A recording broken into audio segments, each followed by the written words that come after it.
வணக்கம். விழிப்பாய் தமிழா வெற்றி நிச்சயம் என்ற விண்ணார்ந்த முழக்கத்துடன் மீண்டும் வருகிறது கவனகர் கர்ஜனை. இந்த உலக வாழ்க்கையில் நமக்கு 2 கண் இருக்குது. இந்த 2 கண்ணில் 2 விஷயத்தை வளர்த்துக்கணும். ஒரு கண்ணில் பக்தி, ஒரு கண்ணில் ஞானம். இந்த பக்தி ஞானம் போய் முட்டினாத்தான் இந்த 3ஆம் கண் என்று சொல்லக்கூடிய அக்கண்ணாவில் 3வது புள்ளி நமக்கு மலர்ச்சி அடையும். அதனால் இந்த சாமி ஆடுறவங்க, இந்த பூசாரி பின்னாடி போகிறவங்க, மாந்திரிகம் பின்னாடி போகிறவங்க, இவங்களெல்லாம் பக்தி இருக்கும், ஆனால் ஞானப்பாதையில் நாட்டம் இருக்காது. ஒரு சின்ன ஒரு ஞான முயற்சி, ஒரு யோக முயற்சி சொன்னால் கூட அதெல்லாம் முடியாதுங்கண்டுவாங்க. அதனால தான் உங்களுக்கு வாழ்க்கை முழுமையடைய மாட்டுது. இந்த பூமியில் நம்ம நாட்டை பொறுத்தளவில் இந்த 2ஐயும் இணையாக வளர்த்த நாடு. நல்லா தெளிவாக புரிஞ்சுக்கணும். அதனால் பக்தி என்பது நம்பிக்கை சார்ந்தது, ஞானம் என்பது நிரூபணம் சார்ந்தது. இந்த நிரூபணத்தை 5 புலனோடு நிறுத்திக்கிட்டோன்னு வச்சுக்கோங்க, அது அறிவியலாக தான் இருக்கும். கண்ணுக்கு தெரிஞ்சதைத்தான் நம்புவேன், காதில் கேட்டதைத்தான் நம்புவேன் அப்படின்னு நம்ம சொன்னோம்னா, இதுதான் உங்களுக்கு பகுத்தறிவு, கம்யூனிசம் இதெல்லாம் பேசுகிறது, நாத்திகம் பேசுகிறதெல்லாம் நிரூபிக்கப்பட்ட விஷயத்தை நம்பு, அப்படி இல்லாத விஷயத்தை நம்பாதன்றாங்க. அப்போ உங்களுக்கு அந்த ஞானம் வளராது. ஞானமே என்னன்னு கேட்டிங்கன்னா, இந்த 5 புலனை தாண்டி 5வது புலன் தாண்டினோன்னா 6வது தான் மனம் வரும். மனதையும் தாண்டணும். மனதையும் தாண்டினா தான் நிறைய ஞானம். அது பார்த்தா இன்னரில் போகும். அதான் இன்னர் அவேர்னஸ், அவுட்டர் அவேர்னஸ்ன்றது தான் ஞானம். அறிவை தாண்டணுன்னா மனசை தாண்டணும். மன அறிவோடு நின்றுக்கும். அறிவையும் தாண்டிய விஷயந்தான் ஞானம் என்பது, இன்னர் அவேர்னஸ் என்று சொல்லுவோம். அப்போ நம்ம அவை தாய் சொல்லுவாங்க, வாக்கும் மனமும் இல்லா மனோலயம்டுவாங்க. மனம் இருக்காங்க, ஆனால் அது வாக்கை கடந்து மனம் கடந்த நிலையில் அந்த ஞான மலர்ச்சி உண்டாகும் அப்படின்னு சொல்லுவாங்க. வாக்கும் மனமும் இல்லா மனோலயம் தேக்கியன் வாழ்வில் சிந்தை தெளிவித்து. அப்போ சிந்தை தெளியணும்னு சொன்னால் வாக்கும் மனமும் இல்லாத ஒரு மனோலயம் வைக்க வேண்டும் என்று விநாயகரில் சொல்கிறாங்க. அப்போ நம்முடைய மாணிக்கவாசக பெருமானும் சிவபுராணத்தில்னு சொல்லுவார், மாற்றம் மனம் கழிய நின்ற மறையோனே. மனம் கழிஞ்சிடணும். மனம் போன பிறகு தான் இறைவனை நீ உணர முடியும்ன்றார். ஏன்னா மனம் இருக்குந்தடியே அந்த அறிவோட போராடிக்கிட்டே இருக்கும். ப்ரூஃப் கேட்கும். ப்ரூஃபெல்லாம் முடியாது இறைவன்கிட்ட. நம்பிக்கையோடு நீ அந்த எல்லையை அடைஞ்சேன்னா அதை நீ அனுபவத்தால் அடையலாம். யாருக்கும் ப்ரூஃப் பண்ண முடியாது, நம்ம அனுபவிக்கலாம், அவ்வளோதான். மாற்றம் மனம் கழிய நின்ற மறையோனேனார். தாய்மனவசம் சொல்லுவார், சினம் இறக்க கற்றாலும் சித்தி எல்லாம் பெற்றாலும் மனம் இறக்க கல்லாருக்கு வாயேன் பராபரமேன்றார். மனம் இறந்தா தாண்டா அது வரும். அதனால தான் ஐயா எப்பயுமே சொல்லுவேன், அந்த ஒரு நோக்கமின்றி பார், நோக்கமின்றி கேள், அப்போ மனம் காணாமல் போயிடும். மனம் இயங்குவதே கண்ணை வச்சும் காதை வச்சு தான். இந்த கண்ணும் காதும் தான் மனம் அசைவுக்கு காரணம். மனதை ஸ்டில் ஆக்கணும், இல்லாமல் ஆக்கணும்னா இந்த கண்ணோட ஆக்ஷனையும் காதோட ஆக்ஷனையும் ஸ்டில் ஆக்கணும். அப்போ தான் இந்த மனமற்ற நிலை என்பது வரும். ஞானத்தின் எல்லை மனமற்ற நிலை தான் ஞானத்தின் எல்லை. பக்தியின் எல்லை என்பது சரண்டர், சரணடைதல், முழு நம்பிக்கையோடு இருத்தல். இது எங்கள் அப்பா வாழ்க்கையில் போகும்போது எங்கள் அப்பா எப்பயுமே அந்த சரண்டர்லேயே தான் இருப்பார். பார்வை போன பிறகு முதல்ல சரண்டர் ஆனது என்னன்னு கேட்டிங்கன்னா, அவர் நாத்தியா விடுதலை போராட்ட வீரராக ஜெயிலில் இருந்தார், எல்லாம் ஓகே. ஆனால் பின்னாடி அவர் ஒரு பகுத்தறிவாளராக மாறி பெரியாரிஸ்டாக இருந்தார். அதனால் நாத்தியம் பேசிக்கிட்டு அதுக்கு மக்களை இளைஞர்களை கூப்பிட்டு இனிமேல் நம்ம அதெல்லாம் நம்பக்கூடாது அப்படின்னு சொல்லி இதெல்லாம் கிண்டல் பண்ணிக்கிட்டு தான் இருந்தார். அவருக்கு எப்போ ஒரு மாற்றம் நிகழ்ந்ததுன்னா, அவருடைய குருநாதன் நீ அஷ்டாவதானம் பழகணுன்னா முருகருடைய மந்திரத்தை 48 நாள் பாராயணம் பண்ணணும் அப்படின்ன உடனே அப்போ கூட அவர் கேட்டார், மந்திரத்தில் மாங்காய் பழுக்குமா அப்படின்னு கேட்டார்.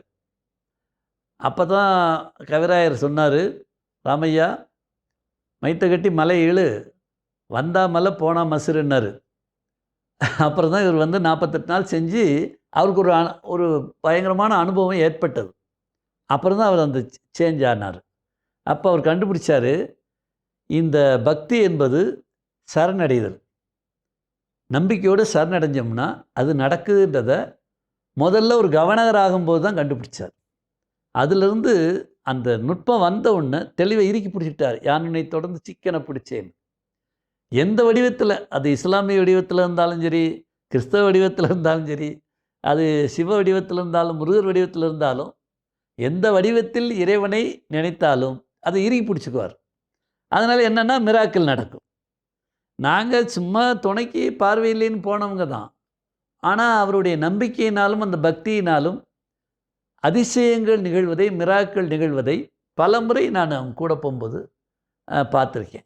பார்த்த காலத்தில் என்னால் அதை புரிஞ்சிக்க முடியல. அவர் சொல்லுவார், ஆனால் என்னால் புரிஞ்சிக்க முடியல. பிற்காலத்தில் இந்த துறைக்கு, நம்ம ஆன்மீக துறைக்கு வந்த உடனே தான், ஓ அப்பப்போ நடந்தது, அப்பா சொன்னது இந்த தான் சொல்லியிருக்காரு அப்படி என்று புரிஞ்சிக்க முடிஞ்சது. அப்போ நம்பிக்கை சார்ந்தது தான் அந்த பக்தி. அந்த நம்பிக்கை வச்சுட்டேன்னா அது வேலை செய்ய ஆரம்பிச்சிடும். ஞானம் என்பது அது பின்னாடி ப்ரூஃபாக வரும், நிரூபணமாக வரும். ஏற்கனவே இந்த பக்தியினால் வெற்றி பெற்றவர்கள் அந்த ஞானத்தை வகுத்து கொடுத்தார்கள். இப்படி பக்தியாக இருந்தேன்னா இந்த மாதிரி உனக்கு விளைவு நடக்கும். அதுதான் ஞானம். பக்தி என்பது தொடக்கம், ஞானம் என்பது நிறைவு. என்னதான் பக்தியாக இருந்தாலும் ஞானத்தை உள்ள நுழைக்காமல் முக்தியை தரமாட்டாங்க. நீ என்னதான் ஞானமாக இருந்தாலும் பக்தி என்பது இல்லை என்றால் உனக்கு அப்பயும் முக்தி தர மாட்டாங்க. அதுதான் பிரச்சனை. உனக்கு சரணடைதல், இறைவன்ட்டு சரணடைதுன்னா நடக்கவே நடக்காது. அதனால் சரணடைதல் என்பது அறிவியலுக்கு அப்பாற்பட்டது. அதைத்தான் இன்றைக்கி இத்தனை கோயில்களும் இத்தனை மகான்களும் எதை உங்களுக்கு உணர்த்துறாங்கன்னு கேட்டிங்கன்னா, இறைவனிடம் எப்படி சரணடைந்து பக்தியோடு நடந்து கொள்வது அப்படின்னு. திருவாசகத்தை படித்தா வரிக்கு வரி கண்ணீர் வரவழைப்பார். அவ்வளோ பக்தி, அதுக்கு ஈடு இணையே சொல்ல முடியாது. இதுக்கு வந்து நான் சமயம் சார்ந்ததுன்னு கூட சொல்ல மாட்டேன். ஏக இறைவனை எந்த வடிவத்தில், எந்த மகான் வடிவத்தில் நம்பினாலும் அந்த சரணடைஞ்சிட்டேன்னா அது நடக்கும் அப்படி என்பது என்னுடைய சிறு வயதிலிருந்து ஏற்பட்ட அனுபவம். உதாரணத்துக்கு நாங்கள் கீழக்கரைன்னு ராமநாதபுரம் பக்கத்தில் ஒரு ஊர், நானும் எங்கள் அப்பாவும் போயிருந்தோம். அப்போ வந்து எங்களுக்கு போக்குவரத்துக்கெலாம் காசு பெருசாக இருக்காது. நாங்கள் அங்கே உள்ள ஒரு தமிழாசிரியரை எங்கே ஒரு இடத்துல எங்கள் அப்பா சந்திச்சிருக்காரு. நீங்கள் வாங்க எங்கள் பள்ளியில் நிகழ்ச்சி வச்சுக்கலாம் அப்படின்னு சொன்னதை நம்பி போயாச்சு, கீழக்கரைக்கு போயாச்சு. பள்ளிக்கூடத்துக்கு போயிட்டோம். பள்ளிக்கூடத்துக்கு போனால் என்னாச்சு, தலைமை ஆசிரியர் எனக்கு விடுமுறை. அப்போ ஆசிரியர் நம்ம போய் நமக்கு பழக்கமான ஆசிரியர் என்ன சொல்கிறாரு, தலைமை ஆசிரியர் விடுமுறையில் இருக்கார், அவர் வந்த பிறகு தான் நம்ம செய்ய முடியும், அதனால் அவர் திங்கக்கிழமை தான் வருவார், அன்றைக்கி வெள்ளிக்கிழமை. அப்போ சனி வெள்ளி சனி ஞாயிறு 3 நாள் வாழ்க்கையை ஓட்டணும். திங்கக்கிழமை அவர் வந்து தான் நமக்கு வந்து நிகழ்ச்சி கொடுத்தா தான் நமக்கு வாய்ப்பு. ஆனால் கையில் போய் சேர்ந்த வரைக்கும் தான் எங்கள் அப்பாட்ட காசு இருந்தது. 25 காசு தான் இருந்தது, அதுக்கு மேலே காசு இல்லை. அவர் நம்பிக்கையோடு போயிட்டார். அப்போ நான் சின்ன பையன், பசி தாங்க முடியல, மதிய வேலை. அப்புறம் எங்கள் அப்பா சரி பள்ளிக்கூடத்தை விட்டு வெளியே வந்த உடனே என்ன செய்யலான்னு அப்படியே யோசிச்சுட்டே இருந்தார். என்ன செய்ய போகிறோம், எங்கள் ஊருக்கு அதுக்கு ரொம்ப தூரம், திரும்ப வரவும் முடியாது, வர்றதுக்கு காசும் இல்லை, அடுத்த வேளை சாப்பாடும் கிடையாது. திங்கக்கிழமை அவர் வந்தால் தான் நிகழ்ச்சி, ஹெட் மாஸ்டர் வந்து போட்டால் தான் நிகழ்ச்சி. அப்புறம் தான் நமக்கு உணவுக்கு வாய்ப்பு இருக்குது. அந்த நிலைமை. நான் அப்படியே பார்த்துட்டே இருக்கேன், ஐயா அப்பா என்ன செய்ய போகிறாருன்னு. அவர் என்ன பண்ணார், அந்த சீதக்காதி மரைக்காயர் தர்கா எங்கே இருக்குன்னு கேளுன்னாரு. நான் விசாரித்தேன், வள்ளல் சீதக்காதி மரைக்காயர் தர்கா எங்கே இருக்கு. அப்போ சொன்னாங்க, ஒரு இடத்த காமிச்சாங்க, அங்கே போங்க இருக்குது அப்படின்னு. போகும்போது இப்போ அங்கே இருக்கு, அங்கே சோறு எதுவும் போடுவாங்களான்னு. அவங்க சோறு போட மாட்டாங்க. வள்ளல் சீதக்காதி மரைக்காயர் என்ற ஒரு பெரிய வள்ளல் இருந்தார் இந்த ஊரில். அவர் என்ன பண்ணார், அவர் மறைஞ்சி அவருக்கு சமாதி வச்சுட்டாங்க. அவர் அடக்கம் பண்ணியாச்சு. அதன் பிறகு ஒரு புலவர் வந்து புலம்புனார். ஐயோ, நீ இருக்கிற காலத்தை வராமல் போயிட்டேன், நான் இவ்வளோ கஷ்டத்தில் இருந்து உன்னை நம்பி வந்தனே, நீ இந்த நேரத்தில் நீ மறைஞ்சிட்டே அப்படின்னு சொல்லும்போது அந்த கல்லறை வெடித்து ஒரு மோதிரத்தோடு அந்த விரலை நீட்டினாராம் உள்ளேருந்து. அப்போ எல்லோரும் அதிசயமாக பார்த்தாங்களாம். அப்போ ஓ, வள்ளல நீ புலம்புனியா, அந்த ஒரு மோதிரத்தை கொடுக்குறாரு, கொண்டு போய் பொழைச்சிக்கோன்னு சொல்லி அந்த புலவருக்கு கொடுத்தாங்கன்னு சொல்லி அவருடைய வரலாறுன்னு இந்த வரலாறு சொல்கிறாரு. அதனால் இந்த அவர் ஊருக்கு வந்துட்டோம், நம்ம அவரை தான் நம்ம நம்பணும். இந்த கீழக்கரை அவருடைய வள்ளல் சீதக்காதி மரைக்காயர் புகழ்பெற்ற தர்கா போவோம்னு போனோம். போய் அங்கே ஒரு பாட்டு பாடுறாரு. எங்கள் அப்பா ஒரு கவிதை பாடுறார், 4 வரியில். அங்கனையே ஏற்றி வணங்கிட்டு அதை சுற்றி வந்துட்டு நாங்கள் திரும்ப வந்தோம். கபகபன்னு பசிக்குது. நான் சின்ன பையன், ஒரு 6-7 வயசு தான். நமக்கு அவர் நிலைமை என்ன தெரியும்? பசிக்குதுன்னு சொல்லத்தான் தெரியும், வேறு என்ன தெரியும்? தகப்பனுக்கு தான் அந்த கஷ்டம் தெரியும். பிள்ளை பசியோடு இருக்கும்போது அவருக்கு துடிப்பு அவருக்கு தான் இருக்கும். வணங்கிட்டு நாங்கள் வெளியே வந்துட்டு அப்படி போனோம். ஒரு எங்கேயாவது நிழல் இருக்கான்னு பாருனார் உட்கார்றதுக்கு. நல்ல வெயில். அப்போ ஒரு பந்தல் மாதிரி இருக்கியா, ஆனால் ஒரு காம்பவுண்டுக்குள்ளே இருக்குது, ஒரு மேடை இருக்குது, சுற்றி குடிசை போட்டிருக்காங்க, ஒரு இருக்குன்னு. சரி, அங்கே போய் உட்காந்தோம். அது ஒரு பேட்டை. அதை வாட்ச்மேன் வந்தார். நீங்கள் யாருன்னாரு. இவர் நான் ஒரு புலவர் ஐயா, இந்த ஊருக்கு வந்தேன் பள்ளிக்கூடத்தில் நிகழ்ச்சி கேட்க அப்படின்னாரு.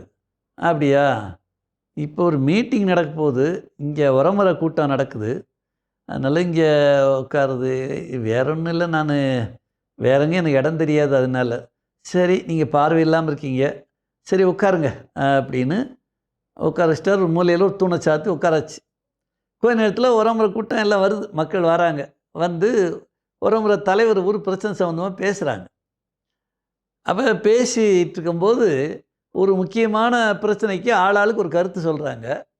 ஆனால் ஒரு முடிவுக்கு வர முடியல. அப்போ எங்கள் அப்பா என்ன சொன்னார், திடீர்னு என்ன சொன்னார், எல்லோரும் அமைதியாக என்னதப்பா சொல்கிறீங்கன்னு சொல்லும்போது எங்கள் அப்பா சொன்னார், ஒரு திருக்குறளை சொன்னார். சொல்லிவிட்டு, அது இந்த மாதிரிங்க, இதை வந்து நம்ம அறநெறிப்படி பார்த்தா இப்படி செய்கிறது ரைட்டு, இப்படி செய்கிறது தப்பு அப்படின்னு திருக்குறள் சொல்லுதுன்னு ஒரு வார்த்தை சொன்னார். அந்த கூட்டம் அமைதியாக இருக்கும்போது உடனே தலைவர், யார் ஐயா கரெக்டாக சொல்கிறாரே அப்படின்னு ஒரு வார்த்தை கேட்டார். அப்போ வாட்ச்மேன் சொன்னார், சும்மா வழிபோக்கர் இங்கே உட்காந்துருக்கார், இந்தா அவர் கரெக்டாக திருக்குறள்லேருந்தே இவ்வளோ உதாரணம் சொல்லிட்டாரியா, இதே முடிவாக வச்சுக்கோன்னு. உடனே அந்த பிரச்சனை பைசலாயிருச்சு.